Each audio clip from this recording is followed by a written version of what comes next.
Just because I love you, it don't mean I trust you. Everybody not to be trusted. Everybody around me thugging. Everybody around me drugging. Everybody around me hustling. Everybody know not to bring no new niggas around me that say I be bugging. Got racks in the go-yard luggage. Just cause I love you, it don't mean I trust you. Everybody not to be trusted. What's up, everybody? Welcome to the show. I am your host, Quentin Flores, and this is another episode of Uncut with Q. Guys, we always go over different types of things on the show. If this is your first time listening, number one, we have what's called a value exchange that needs to happen. I don't run ads on the show. I don't pay anybody to sponsor the show. We've turned down thousands of dollars to run this show because I want to run this shit the way that I want to run it. I want somebody else telling me how I should run it.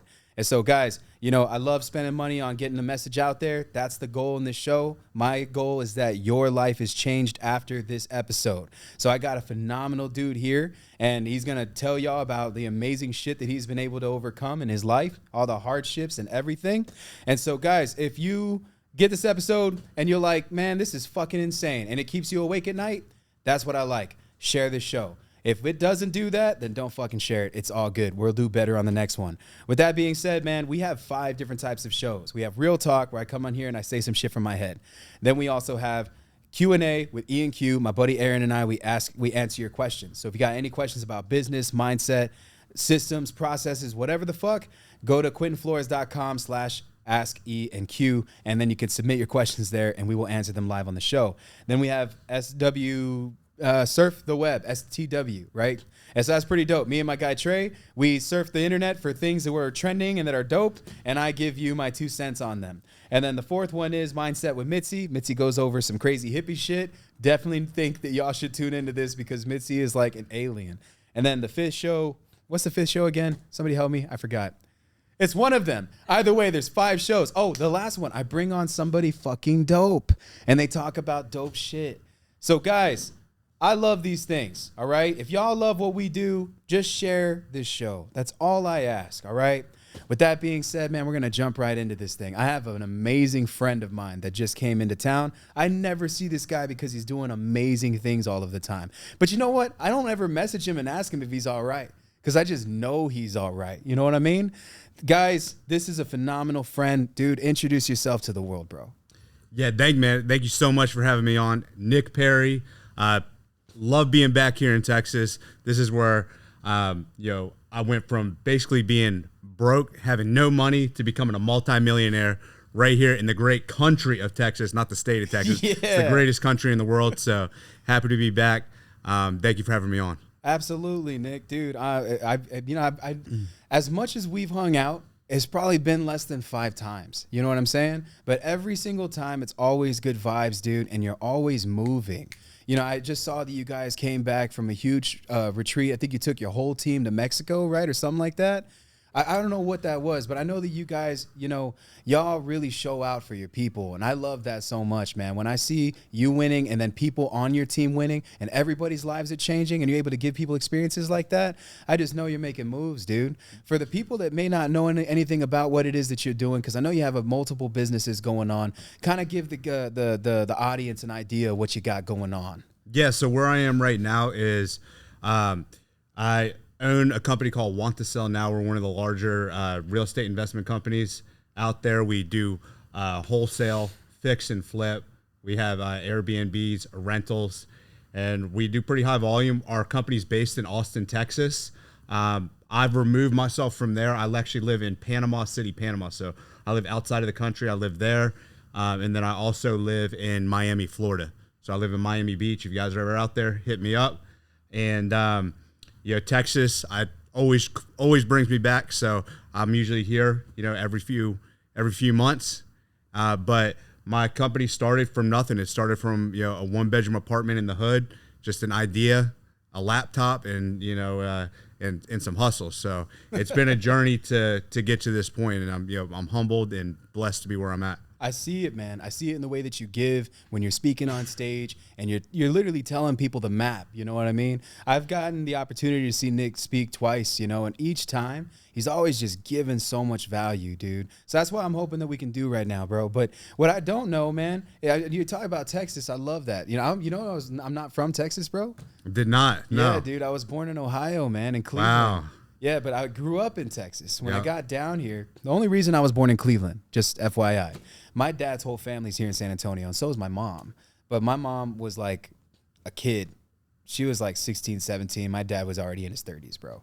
It was normal back then, you know? It sucks. I mean, and not saying that it sucks, but I mean, it's kind of fucked up. But, you know, ended up getting my mom's pregnant. My mom had me when she was 21, and I'm 32 now. But I was born in Cleveland because my dad was hustling. He was trafficking shit in Cleveland. And when he got popped, he had to stay in Cleveland because that's where, I mean, apparently you take methamphetamine from Texas and you drive it all the way up north, the price like quadruples, bro. So it was like he was making so much money, you know, like cash, like hand over cash, you know what I'm saying? And so it was like, you know, my dad got caught up. We'd write my mom letters and shit. He was like scheduled to go into prison. My mom drove all of her kids up there. She had already had 3. I'm the 4th. And then the 2 more after with my current dad, who's only 10 years older than me. We'll talk about that later. But it is weird having a dad that's 10 years older than you know? But it is, I guess, you know, side effect of having a hot mom. I love my mom. I've gotten in so many fights over that. But, you know, that's why I was born in Cleveland. My mom got pregnant by my dad in Cleveland. And so there I was being born. And I stayed there until I was about 10. And we moved back down. As soon as my dad got out of prison for all the meth he got caught with, he broke his parole and came straight down to Texas. It's crazy, bro. So it's a lot, man. It's a lot. There's a whole bunch of stuff we could talk about, but I want to put the spotlight on you, dude. Where did you grow up, bro? So I grew up in Northern Virginia, right outside of Washington, D.C. Oh, snap. My, you know, family is all middle class. Parents divorced at a young age. My mom remarried to my stepdad, who's, you know, another father figure to me now. He's CIA. So I grew up in a CIA household. And my real dad, he was you know, great, but financially, you know, he struggled a lot. He was a landscaper. And so, you know, I grew up seeing both sides of the fence, you know, middle class America. And then I'd stay with my dad on the weekends. And, you know, he was always living in, you know, rundown, you know, places, you know, not the best side of town. Your biological dad was Correct. living in like real bad areas? Yeah. Wow. Yeah. So, you know, I never did well in school. Always got myself, you know, in trouble. I was always in detention or in school. And, you know, by the time I got to like 9th grade, you know, I was basically, my mom couldn't handle me anymore. Damn. So she sent me to go live with my dad. So I went from, you know, the nice part of town to the worst part of town. Which was amazing. Like looking in hindsight, I needed to go through that because what happened was when I moved in with my dad, it was basically I was 13 years old. From there, he couldn't raise me. He was just trying to make ends meet. You know, he'd get home from work at 8 o'clock and he was done. He was passed out. I could do whatever I wanted. So I started getting in trouble at a pretty early age, hanging around the wrong crowd. You know, selling drugs, breaking into cars, doing all the stuff that, you know, teenage delinquents do. Gotta ask, did your dad teach you that, or did you learn that on your own? Just No, trying to survive? my dad wouldn't touch any of that stuff. Wow. It was just me, you know, being who I still am. I still have that, you know, rebellious like spirit of freedom, right? I'm always going to do what I want to do. That's why in school, I was always getting in trouble. That's why when I tried to go out and get jobs, I got pretty much fired from every job that I got because I've always been that person that I want to do what I want to do when I want to do it, you know? And that was back then, you know, I had to learn a lot of lessons the hard way because of that. You know, when I was young, I was always, I got myself in a lot of trouble, house arrest, you know, locked up. Damn, like ankle monitor status? Yeah, I still got a tattoo on my ankle right now because I was on house arrest for so long as a teenager that when I finally got off house arrest when I was 18, the first place I went after I got that ankle monitor cut off was to the tattoo shop, and they did a tattoo around my ankle so I could always remind myself to stay out of trouble. That's good, dude. Yeah. You know, it's a blessing when you're not doing that. You know, man, this is just me being upfront because I feel like we can be vulnerable right now. Did you know I barely stopped selling weed 5 years ago? Yeah. Barely, bro. Yep. It's wild, man. And, you know, like this is the thing, dude. I never sold hard drugs. Did you? No, just weed. You know, I saw in my town that I was in, it was, you know, hit hard by the opioid epidemic. Shit. So that I was seeing my classmates, people that I grew up with, just dropping like flies. How old were you when you were going through all of that? Between the ages of like 13 to 18, That's you know, crazy, it was dude. that was a crazy few years where I was really screwing up, getting myself in a lot of trouble, hanging around the wrong crowds. I gotta ask, well, what do you think made you make that decision to do those things? You know, because I have my own reasons too. Because I kind of went through the same thing. Yeah, I think one part of me was just like I wanted to figure it out for myself. You know, it's just like, you know, when they tell you you're a little kid, don't touch the stove. Well, you got to touch it to see if it's hot. Yeah. And then you don't touch it again. So that, and then, like I said, it was just one of those things. I wanted to blaze my own path. You know what? Like, it's the Frank Sinatra song. When I die, I want to know that I did it my way. I love that, dude. Right? It's one of my favorite songs too. Yep. Frank Sinatra goes hard, dude. You know, I love that. Like the premise of that seemed like it laid the foundation for a lot of things. What did you learn from that lifestyle that you still carry with you today? You know, it taught me who to trust. So my instincts on people are really good. Just that's how most street smart people are, right? It's true.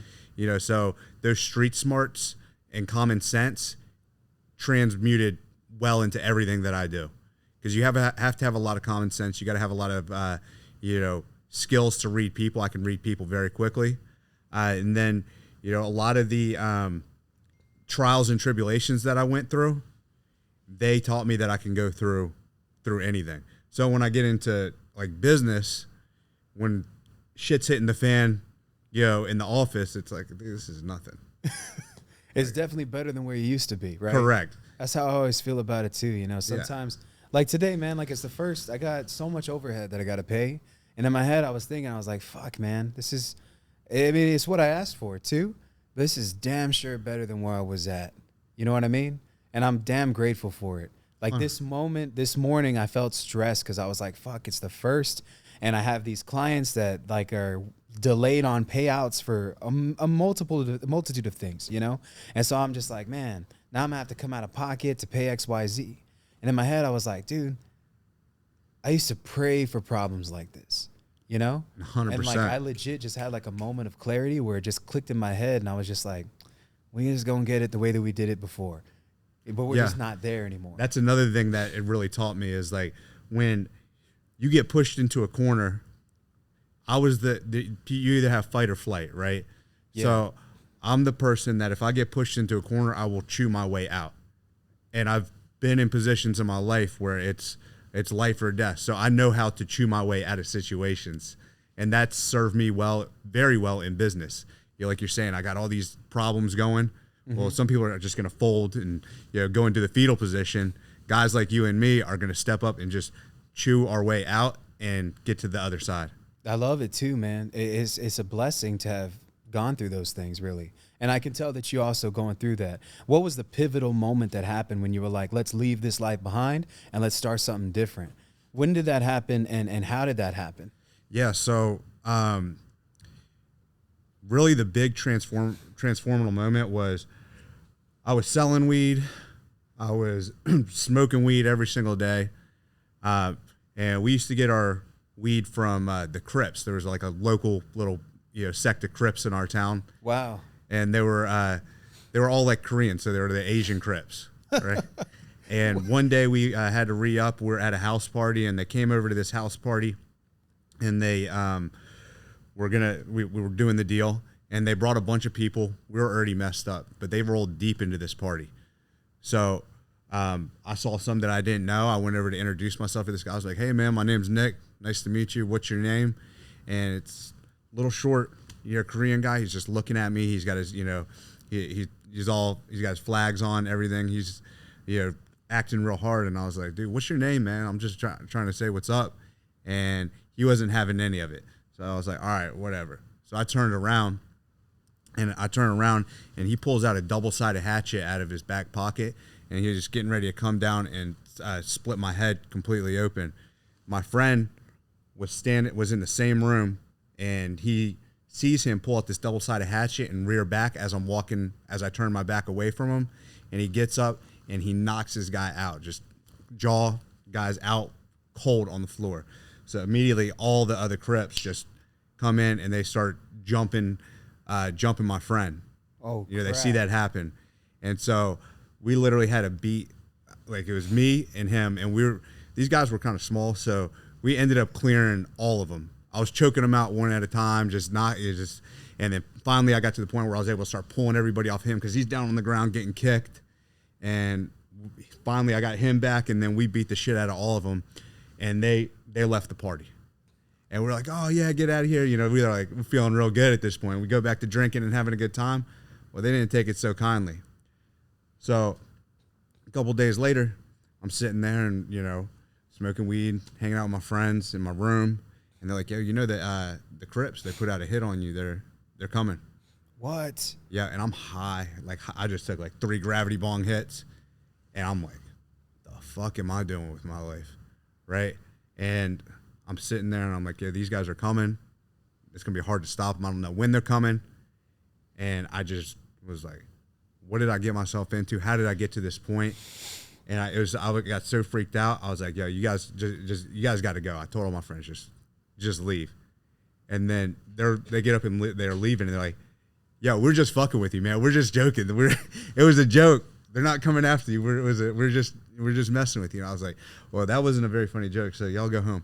And that right there, me being that freaked out in that moment, was a huge turning point. I literally grabbed all my drug paraphernalia, all my bongs, bowls, all my weed, flushed it down the toilet, took everything, threw it in the garbage, and cleaned my room and went to the gym, because that was the one place. The gym was like my one place where I was like, okay, this is, if I can do a good workout, that's going to build. That's going to be a win, a positive win. And I'd say the gym really saved my life, because I took all that, negative energy, and I just started going to the gym like crazy. I would work out for sports, but now I was working out for myself. Dang. So I became like obsessed with just personal development. The gym. I would go to the library. It was before, we had all the resources, YouTube and everything. Now I go to the library and I would rent Tony Robbins CDs, and I put them in my portable CD player, and I'd be listening to them all day. And that started the quest of personal improvement. And I don't want to be a scumbag. I don't want to be like these losers sitting here in my hometown. Definitely don't want to be those Asians getting their ass beat. Right. I need to strive for greatness. I always felt like I had greatness inside of me. And so that was the turning point that it said, okay, I'm going to go from negative and start making my life positive. Dude, that shit, man, that actually happened to me too, bro. When I was 22, 23 years old, my crib had got raided, and a whole bunch of weed that wasn't mine got stolen. And so when I had to figure out a way to pay it back, dude, I sold all this shit that I had. I had the brand new Xbox, brand new PS4, fucking all this random stuff that I accumulated, bongs, like cars, trucks that I had, everything. I sold it all to pay them back, right? Then I put myself in a bad spot. When that happened, dude, it was like, I just didn't figure out who the fuck I was gonna, Amber Alert, it's all good. I was just gonna figure out, like, who the fuck can I borrow money from? I met this guy that, it's funny, he works at the gym I go to now, and he's connected. And I told him I need a loan from anyone, and I pay it back. I'm damn good for it. I got a loan. It's a small loan, $20,000 from the bad people, really. And that shit fucking bit me, bro. It bit me bad. I took off with that money. I didn't think that this guy was anything. You know what I'm saying? And so by the time it would have already been 4 years since that had passed, 2017, I bought my first property, subject to.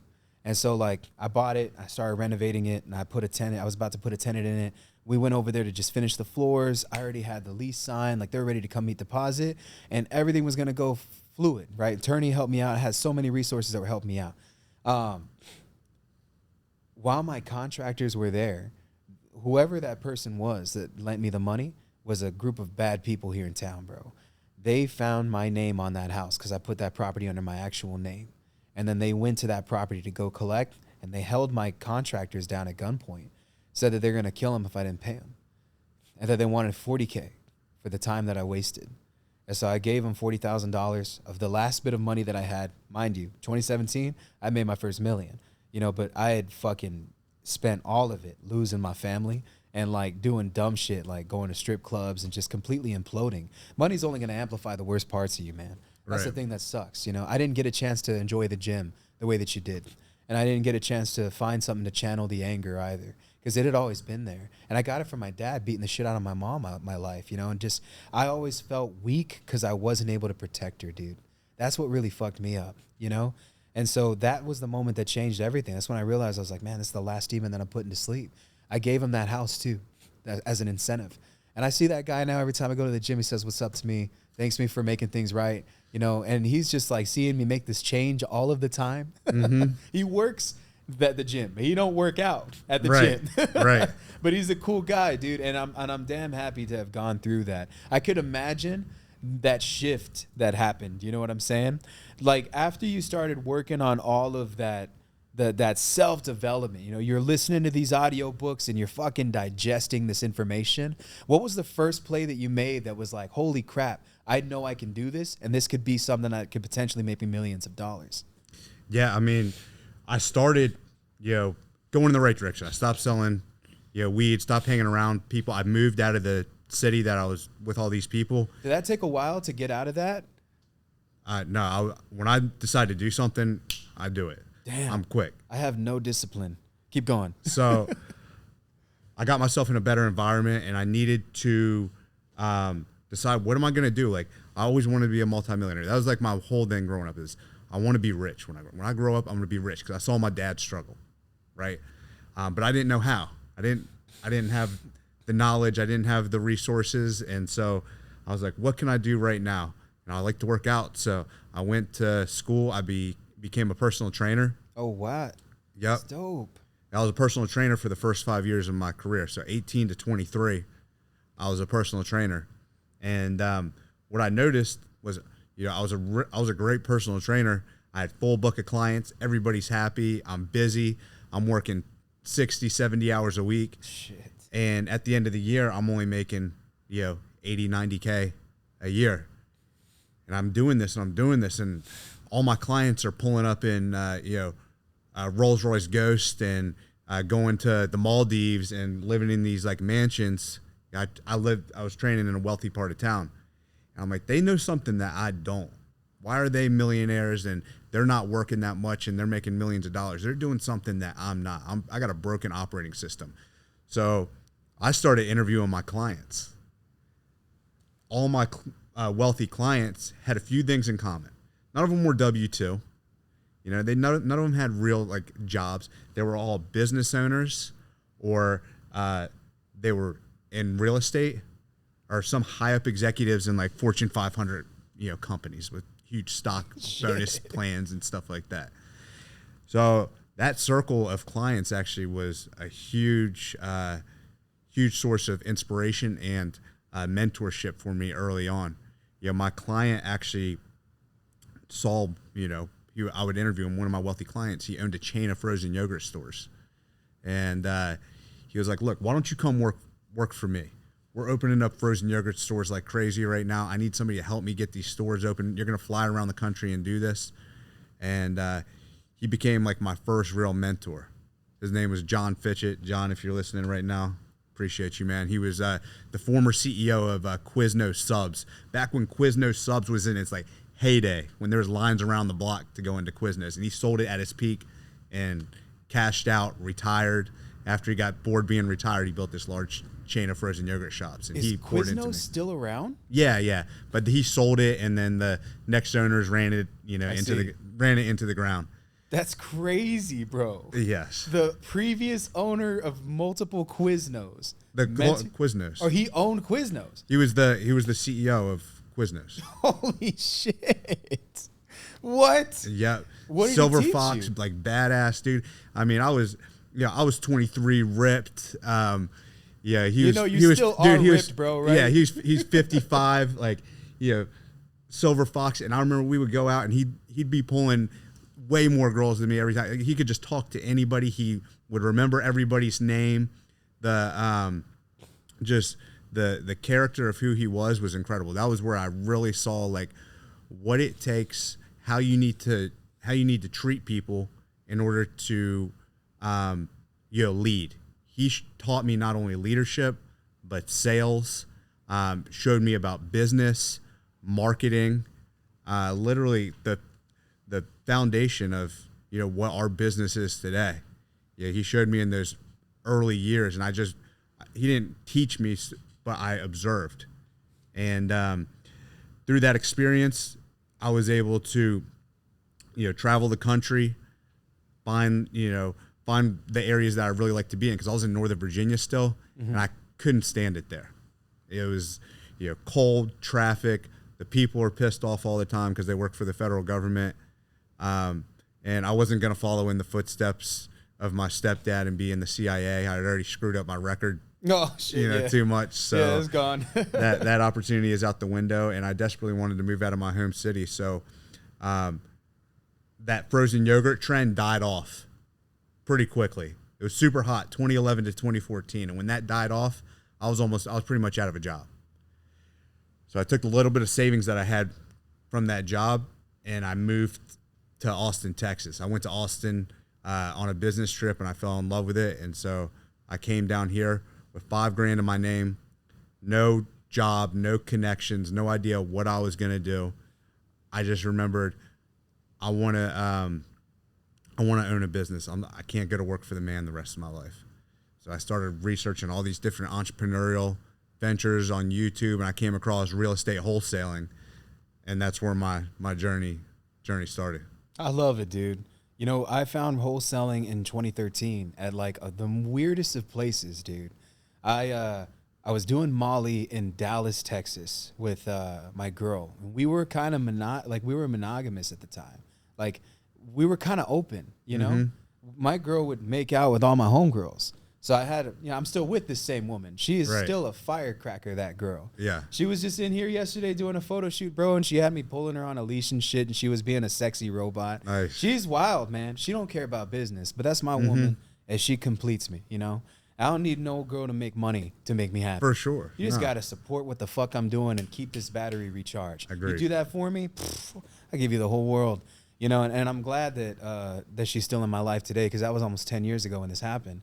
But we invited a gal to come to the hotel that we were staying in, and that gal, we thought that she was down. So I already accepted her invitation to come and stay at our hotel. She messages that she's on the way, and we're excited. And then she's like, "Hey, I brought my boyfriend." Then we realize, okay, this isn't gonna fucking happen. Whatever. I don't want to be a dick and say, "Nah, don't come through." Come on, I already said yeah. So I didn't mind. Her and her boyfriend came into the room. I had stacks, bro. I had stacks on me. I probably had like 10, 15 G's. And, at the time, that was a lot of money. And this was in like 2013. I had already gotten my crib raided, and I was getting ready to go to prison. And so I had to do a year stretch. And once I was like getting situated with the idea, I was just trying to spend all I had, because they took everything, bro. They took like 60 grand worth of weed. I was using that to make like 15, 20K a month. And so they fucked me out of all of that. I just thought, you know what? I wish I would have spent all that money. So then my mindset at that time was, I'm just going to spend it all. And so I booked a hotel in Dallas. We went to a music festival called Lights All Night. And then that girl came in with her boyfriend.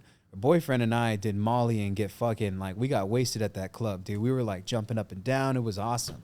I'm wired. You don't get drunk when you're wired. Not telling everybody to do drugs and shit. But I was just a kid at the time, And so we get back to the hotel. Both of our girls fell asleep, and this dude's just kind of giving me game about stuff. And this is my friend Garrett. He's a good friend of mine today. He was just on a podcast with me yesterday. He's a stock trader now. Makes thousands of dollars every day just trading stocks, bro. But he's always been a math guy, always been a smart dude. I'm like a let's shoot first and ask questions later type guy. And anything that I do, if there's one thing that I'll tell you that I dominate in, Nick, is I'm willing to take fucking action on shit. We opened up the studio. I had no clue how to run one. Literally none whatsoever, but fuck it, we're here now, and I got amazing people that are in this establishment that help me. But that's been the way I've gotten here. And so Garrett's like, "What do you do, bro?" And I told him, I was like, "Dude, I'm in banking." I didn't really know what to say. You don't have stacks on you for no reason. I just tell him, I take money from one place, move it to another. He's like, "All right, so you're a drug dealer." And I was like, "Yeah." And he was like, "Dude, have you ever heard of real estate?" Bro, I didn't know what the fuck real estate was. I didn't know how to divide. I didn't know how to do multiplications. I never even went to school for any of this stuff. Dude, I dropped out when I was in 9th grade. I failed my way to 9th grade, as a matter of fact. But that one conversation changed my life. It was in regards to real estate wholesaling. And that was almost a decade ago, dude. I've been doing this for a long time, you know? And it just trips me out because I meet people like yourself. And you guys, man, sometimes I wonder if I just didn't know my own potential. Because you had this like mentality, just from what you're telling me, from the moment that you were in the gym and you were working out, that you just knew that you were going to boss up. I know for a fact you specifically went after high-end clients because you knew that they pay more, one, they'd stay longer, two, because they can afford it, even if it meant that they weren't going to really be intentional about the workout, and three, they had money and knowledge. So you soaked that shit, you know? Fucking clever, bro. I love it. That guy that mentored you and coached you, and then you discovered wholesaling. What did you apply from what you learned from that guy to your real estate business? And you still have that business today, the real estate stuff? The real estate's growing like crazy. I mean, we're moving into a bigger office. Our team's doing phenomenal. Yeah, I mean, that's my baby. Oh, Yeah, the real estate's my baby. Yeah, I have other business ventures. I don't work in my real estate operation, but that's what got me going. Like, the real estate will always be my baby. I love it, dude. How long did it take for you to get the ball rolling on that? A long time. So it wasn't an easy, start for me.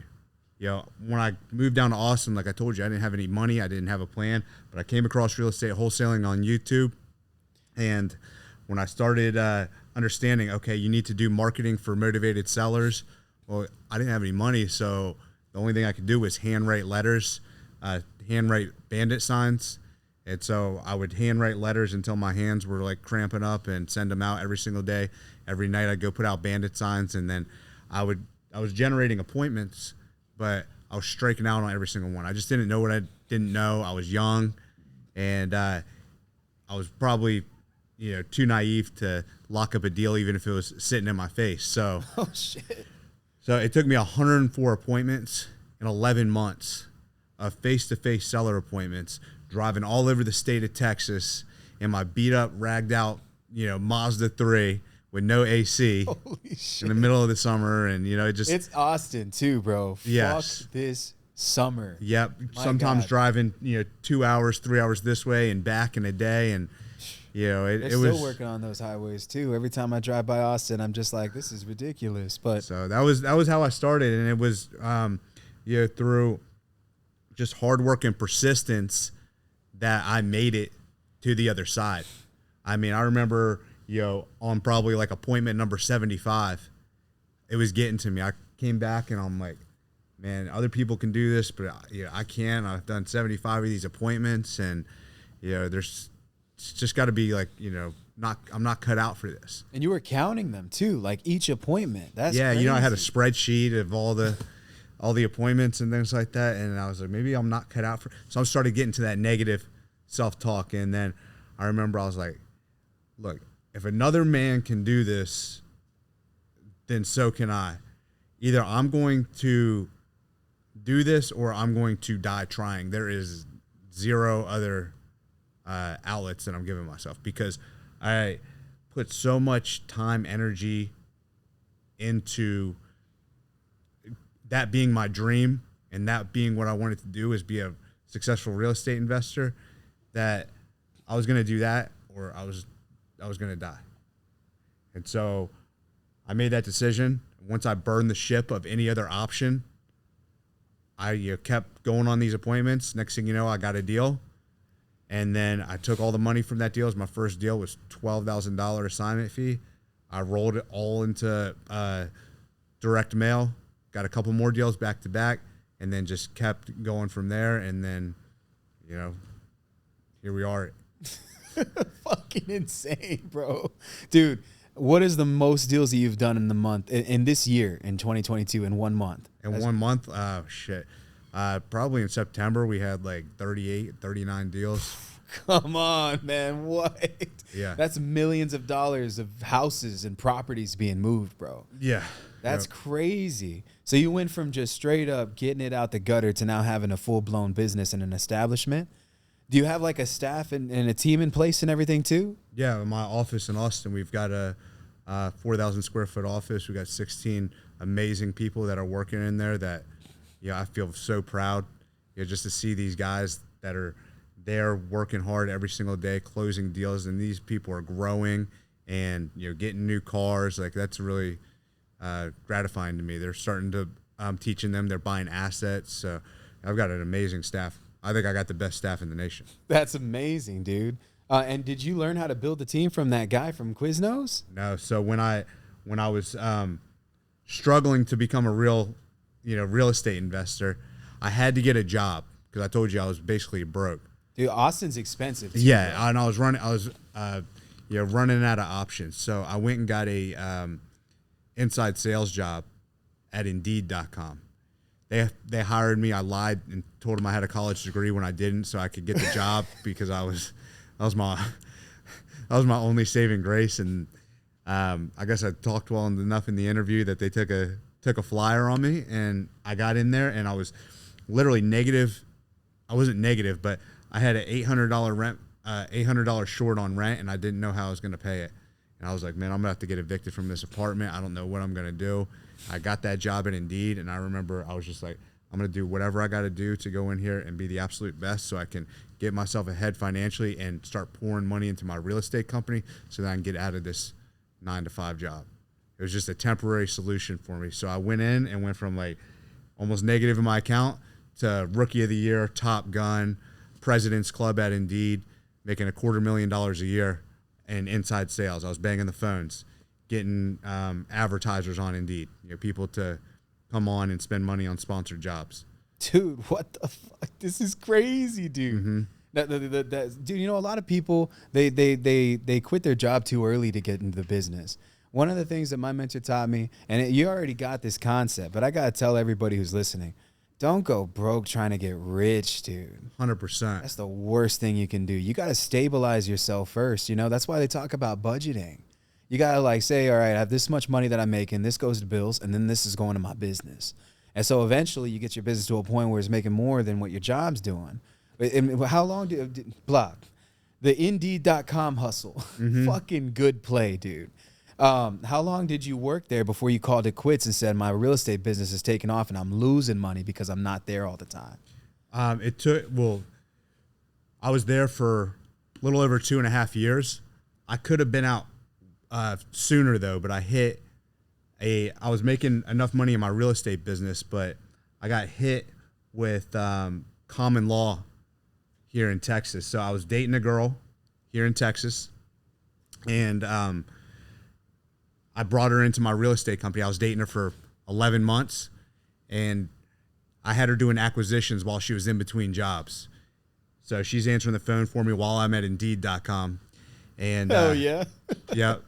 And I put her she was kind of running the business while I was at work, and so she would be moving money around. So I put her on the checking account. She's taking seller calls.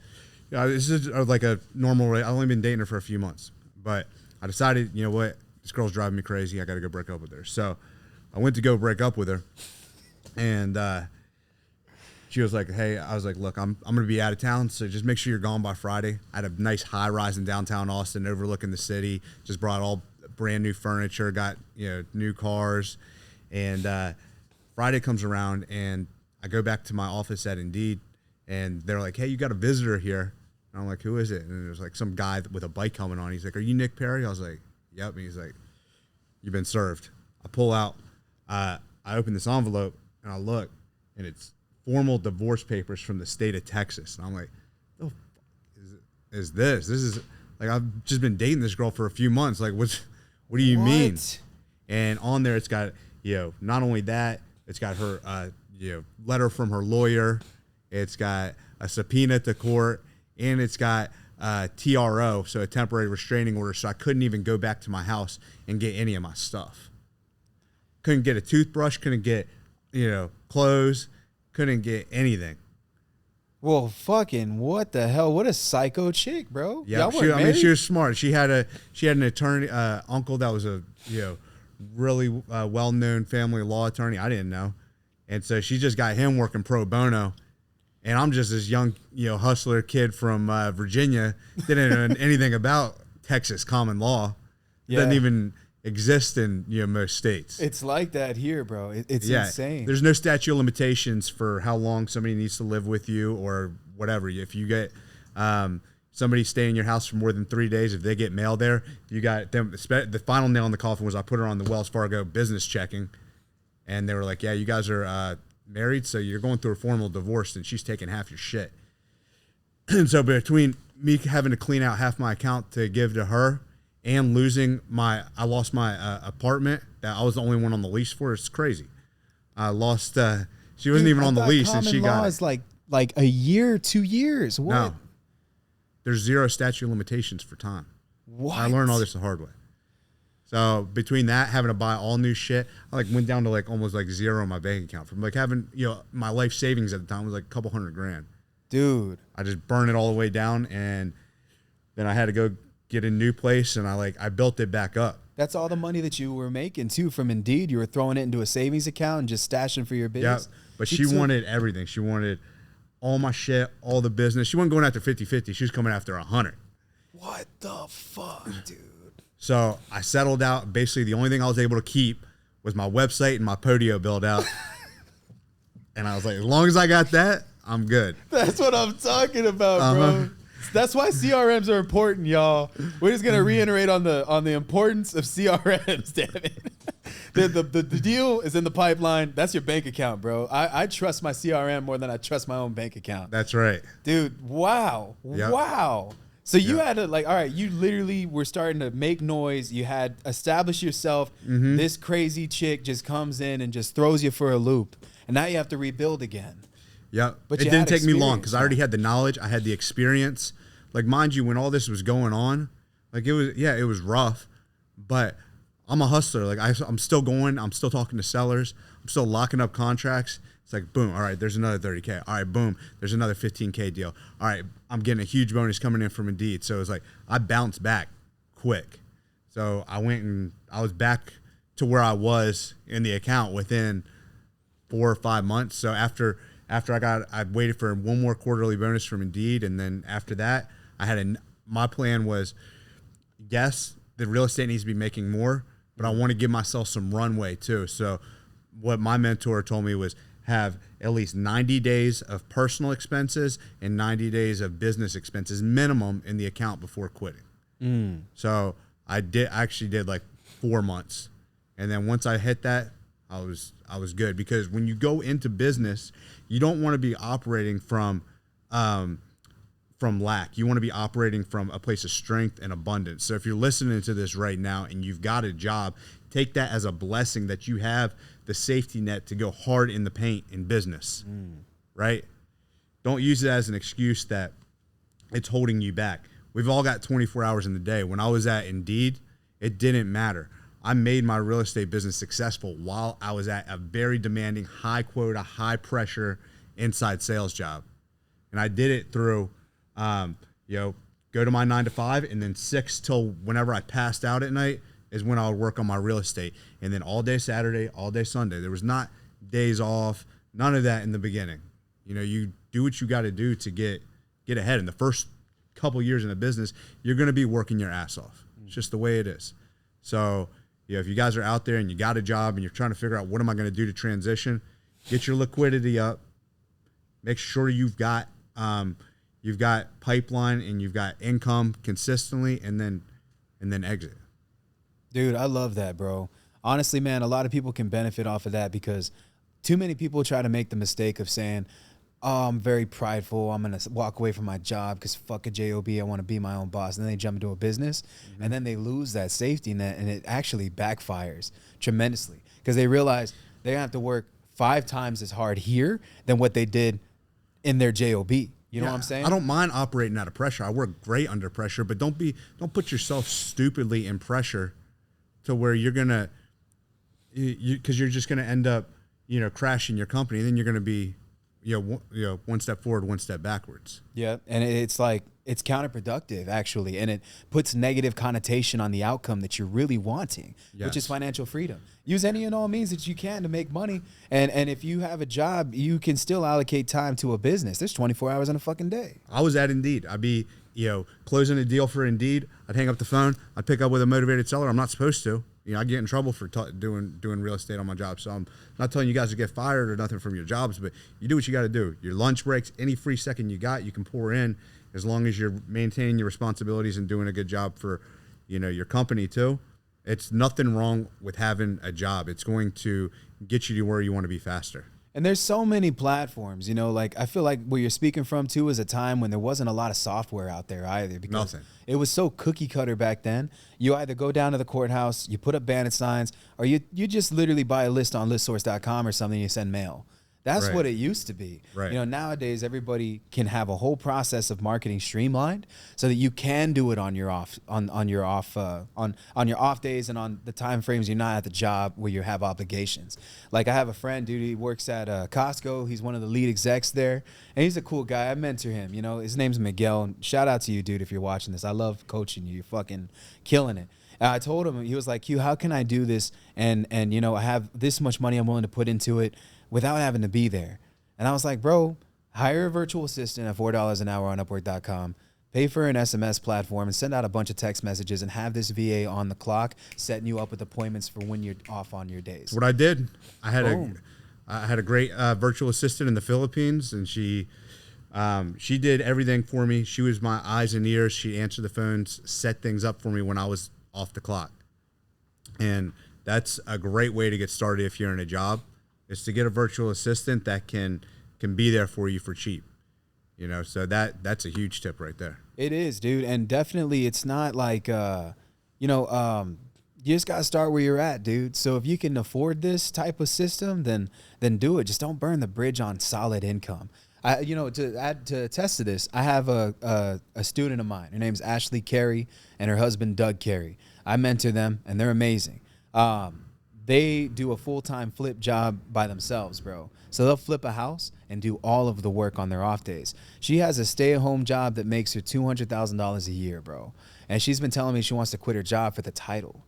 And I gave her the same exact advice that you just gave to the entire world right now. I have yet to talk about it. This is awesome that you're bringing this up because it's not talked about enough.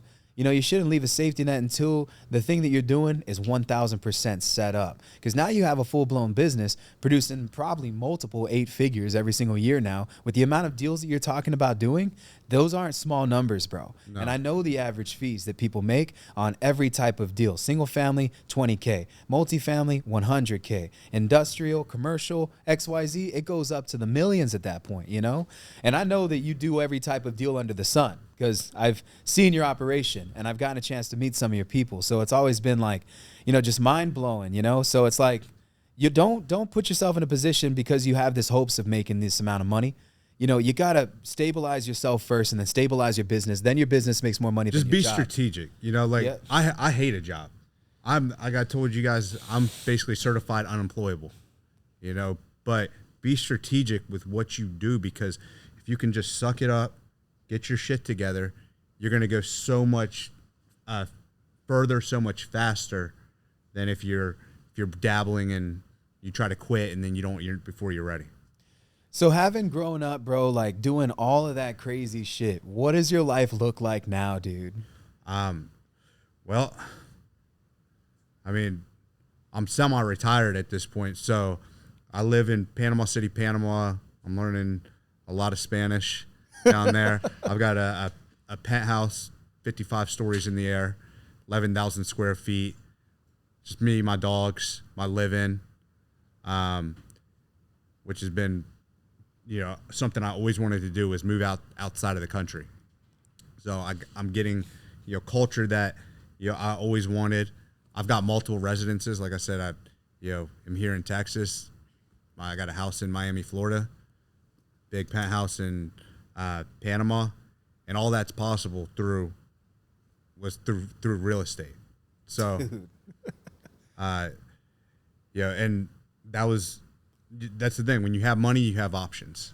Yep. So, I'm not a materialistic person. Like, I know you're like, oh, he's wearing designer clothes and stuff. I really don't care. I'll put on Target clothes. But my thing is, when you have money, people can't tell you what to do. You can do what you want when you want, and you've got freedom and options. So, that's what my life looks like now. I travel a lot. We just got back from Dubai and Europe. I saw that. You were literally in the doom buggies, right? Or what do you call those things? Side by sides. We were out in the side by sides. Yeah, that was crazy, bro. Yeah. I'm going to Asia in a couple months. So I'm getting to do the things I always wanted to do. When I was back in, my hometown, I would think like, man, when I get older, I'm going to see the world. I'm going to travel. I'm going to live in different locations. And so now that I have the opportunity to do that, it's very rewarding, fulfilling, humbling, and I feel like I'm living my fullest life. I'm living my life to the fullest. You don't have money, it's hard to live life to the fullest. It's true, bro. What was his name? I hate to quote this guy because a lot of people don't like him right now, but it's Andrew Tate, right? Saw a video that he put out, and he said there's this dude that owns a company called FTX who claims to drive a broken down 2010 Toyota Corolla, right? And so he's just like, that guy says he makes $100 million a year, right? That motherfucker, you can't trust someone like that because he's frugal with his money. He's talking about save, invest. He said anybody that I've ever made that has that mindset has always been full of shit. 100%. He's like, I'm not afraid to spend my money. I spend my money on experience. I spend my money on people that I love. I spend my money on buying things that I've always wanted. He said, I'll trust the guy who's living his life to the fullest over the dude who's trying to live a frugal lifestyle any day of the fucking week. Yeah, it's a red flag. Exactly what he called that conservative, frugal mindset. He's like, when you meet someone and they give to a massive extent and they're willing to spend money on really living up their life. It's like, dude, you only got one life to live, man. What are you going to do? You're just going to sit here behind a desk and just grind it out every single day? Or are you going to go out there and do that and live at the same time? And what I think people don't realize is once you've got a business and you've got skills that are generating income, the glass is refillable. You can go spend a shitload of money and the glass is going to refill because you've got a system of generating revenue. So I don't worry about, investing or having a great time on a vacation or living, life experiences that I've always wanted to have. That's what it's about, bro. It's about really just the way you're doing it, man. I commend you for it, bro. Because I see, like, when I first met you, bro, it was on a bus that my boys HBHS had bought, man. Yeah. You look like a normal dude, bro. You know what I'm saying? I sat right next to you in that bus because you look like some guy I could vibe with. And then we started talking about how we both listen to Slipknot and Korn and Deftones and System of a Down, all these bands, right? I think you even mentioned that you used to listen to something from Insane Clown Posse before. Yep. And I showed you my Juggalo tattoo, bro.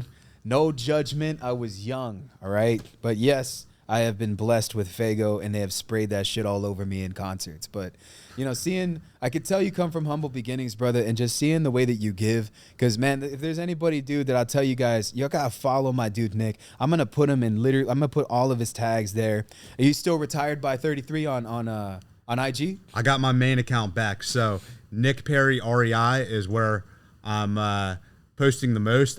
The retired by 33 is my backup account because you guys know how it is with Meta these days. They'll shut you down for anything at any time. So I've got both accounts. Go follow me on both Nick Perry REI and then retired by 33. So I can be on either of those. Now, bro, you teach people how to do this too, man.